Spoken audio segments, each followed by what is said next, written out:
All right, next question is Joe. Where is Joe? Hello. Hello. Hey, Senator Vance. How you doing, man? Welcome back to North Carolina. My name is Joe. I'm here with my three boys, Sam, Jack, and Joey.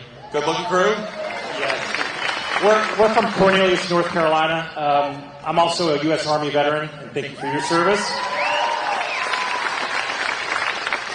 But more importantly is I'm a Christian, and we're a Christian family. Yeah.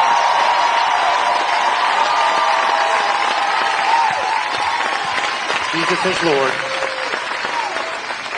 Millions of Christians are expected not to vote in this election. What is your message to Christians, leading up to 11 days to the election? Yes, sir. Well, again, Joe, thank you for your service and thanks for bringing your family to such an important event. I hope that you guys don't look like you're old enough to vote yet. Is that right? Well, if I was Kamala Harris, I'd say register them anyway, but it's okay. We'll wait. We'll wait, Joe. But I've heard this statistic, Joe, that 30 million church-going Christians aren't even registered to vote in the United States of America. And I really think look, we've got to get people who care about religious liberty out there to vote. I mean, did you all see this? It was really sick, and I don't even understand it, but one of Kamala Harris's chief allies, Michigan Governor Gretchen Whitmer, is pretending to give Holy Communion, and she's like doing it with a Dorito, with some weird podcast star. Like, the only reason you would do that is to slap Christians in the face and insult them. And the people that are trying to insult your faith, they're sure as heck not going to protect your faith when the time comes to protect it. And that's what I'd say, whatever the issue is, right? I mean, Kamala Harris wants to force Christian hospitals to perform really, like late-term abortions, right? She's actually proposed that. They want to force nuns to close up shop because the nuns won't do their ministry the way that Kamala Harris wants them to. I happen to believe that we're a big enough country where we can respect people's religious right of conscience. Let them practice their faith how they want to. Don't tell the federal government that they get to dictate people's faith to them.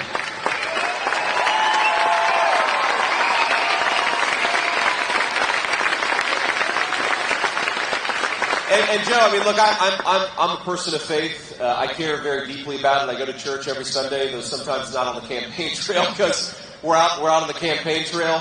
But look, what do Christians care about? I mean, in my experience, they care about being able to raise their kids with their values. How about sending your kids to schools or homeschooling them where they get an education instead of an indoctrination? Right? So if you want to educate your kids as you see fit, if you'd like to be able to raise your children in the faith of your family, if you'd like to be able to teach your children that the Christian faith is true and the gospel of Jesus Christ is real, as I believe that it is, you ought to have the right to do that in the United States of America. And the final point I'll make about this, Joe, is these guys are going out there aggressively insulting Christians with everything they do. It's not just Gretchen Whitmer. It's the policies they pursue, the way that they talk about Christians. Of course, there was the rally where somebody shouted something. It was a simple, I think they said, Jesus is Lord. And Kamala Harris said, you're at the wrong rally. Well, if you think Jesus is Lord, you're at the right rally right now, first of all.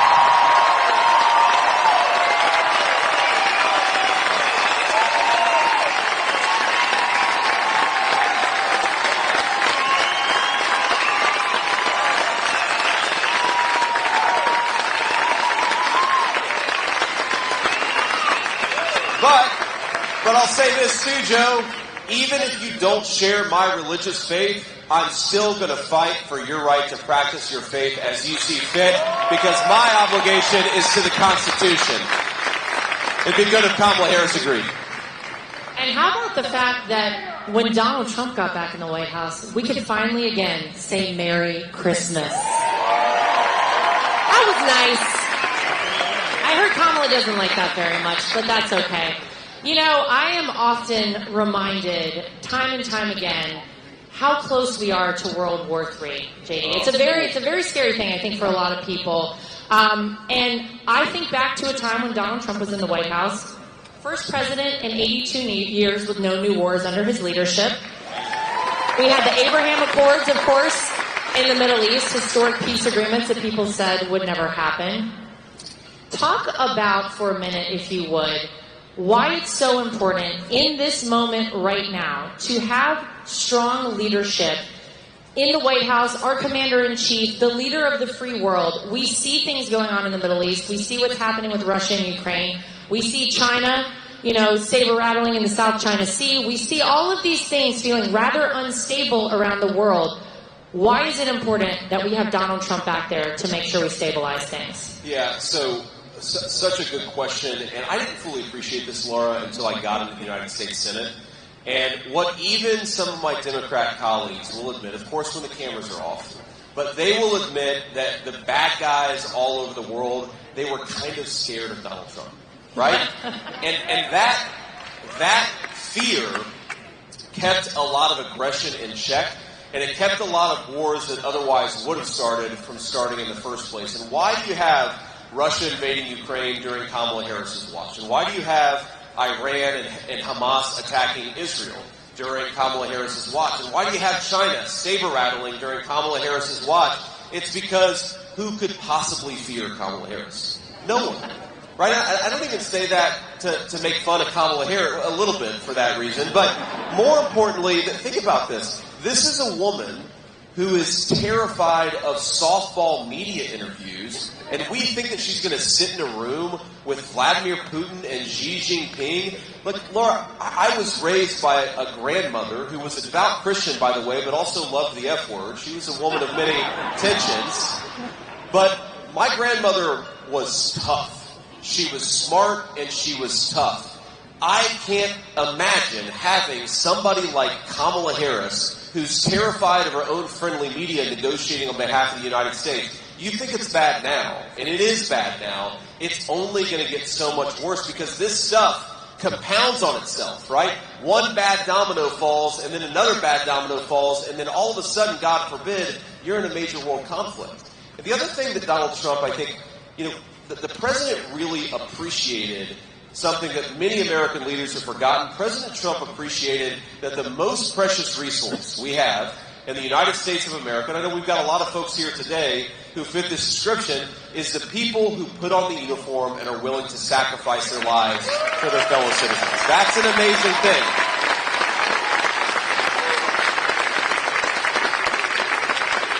But what do you do with precious resources? You use it wisely. You don't ask our military to be the policemen of the world. You ask them to be the defenders of the United States Constitution and the people who swear allegiance to it. And that is important. That peace through strength approach, but also the smart diplomacy, right? Peace through strength, smart diplomacy. That's the record of Donald Trump. And Laura, you remember this, I'm sure, better than I do. But remember when they said, the media and people like Kamala Harris said that we'd have World War III? Oh. Again, it's another you stole the cookie, not me. They're on the verge of World War III, and they have the audacity to say that Donald Trump, the president of peace through strength, is anything but. We need to get back to stability in the world, and Donald Trump is the only guy who's going to deliver it. Absolutely. All right.